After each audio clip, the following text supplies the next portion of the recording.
జై శ్రీరామ్.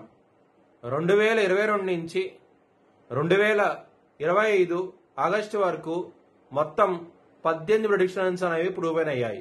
ఇవన్నీ కింద డిస్క్రిప్షన్లో ఇవ్వడం జరుగుతోంది.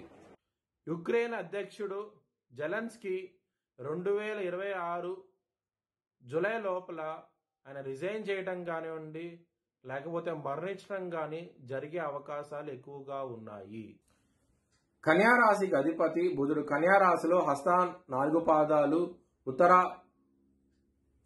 2, 3, 4 పాదాలు మరియు చిత్త 1, 2 పాదాలు ఉంటాయి. ఈ నక్షత్రం వాళ్ళందరికీ నేను చెప్పే మాస ఫలితాలు వర్తిస్తాయి. కన్యా రాశి వారికి కుటుంబ స్థానంలో సూర్యుడు నీచపడతాడు 17వ తారీఖు నుంచి.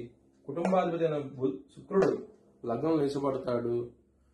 మరియు కుటుంబాధిపతి అయిన శుక్రుడు 12వ స్థానంలో రాహుగారి దృష్టి ఉండటం మూలంగా ఇబ్బందులు అయితే ఉంటాయి. ఈ గ్రహస్థితి ఉండటం మూలంగా కుటుంబ పరంగా ఇబ్బందులు ఉంటాయి, కానీ ధనపరంగా మాత్రం ఎటువంటి లోటు అంటూ ఉండదు. సకాలంలో చేతికి ధనం అనేది మాత్రం చాలా ఆనందంగా ఉంటారు. విద్యార్థులకి ఈ మాసం అనేది చాలా బాగుంటది. మీకు కాన్సంట్రేషన్ పవర్ కూడా బాగుంటది. ఇక్కడ 4వ స్థానంలో దృష్టి ఉంటుంది, గురువు గారి దృష్టి. అలాగే 4వ స్థానం అధిపతి గురువు 19వ తారీఖు అక్టోబర్ నుంచి కర్కట రాశిలోకి రావటం మూలంగా మీకు ఇంకా బాగుంటది. విద్యార్థులకి చాలా ఆనందంగా ఉంటారు.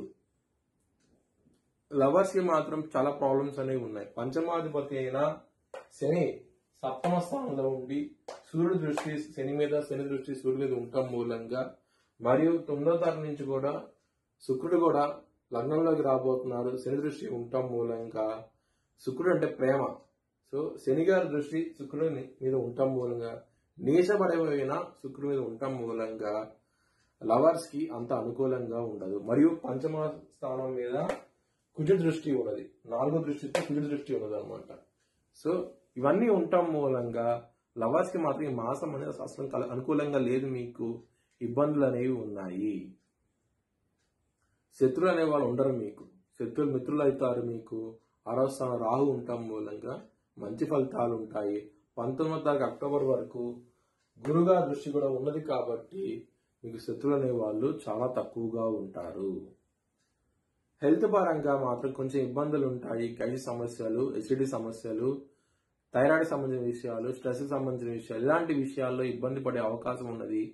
మీరు విష్ణు సహస్రం పారాయణం చేయండి, మంచి ఫలితాలంటూ ఉంటాయి. సప్తమాధిపతి అయిన గురువు గారు మీకు లాభస్థానంలోకి రావటం మూలంగా మ్యారేజ్ పరంగా చాలా బాగుంటది. 19వ తారీఖు అక్టోబర్ నుంచి ఎవరైతే మ్యారేజ్ కోసం ప్రయత్నిస్తున్నారో మంచి సంబంధం కుదిరే అవకాశం అనేది చాలా చాలా ఆనందంగా ఉంటారు. బిజినెస్ పరంగా ఎక్సలెంట్ డెవలప్మెంట్స్ ఉంటాయి. ఈ మాసంలో మాత్రం పెట్టుబడి ఎక్కువ పెట్టండి, మంచి లాభాలు చూస్తారు, చాలా చాలా ఆనందంగా ఉంటారు. వృత్తిపరంగా కూడా ఈ మాసం అనేది చాలా అనుకూలంగా ఉంటుంది. మీరు కొత్త స్కిల్స్ నేర్చుకోవటం ఇట్లాంటివి జరిగే అవకాశం అది చాలా చాలా సంతోషంగా ఉంటారు. వృత్తిపరంగా మాత్రం ప్రమోషన్స్, హైక్స్ ఇలాంటివి కూడా వచ్చే అవకాశం ఉన్నది. మీ భవిష్యత్ వివరాల కోసమై HLN జ్యోతిష్యాలను సంప్రదించండి. Please like, share and subscribe my channel.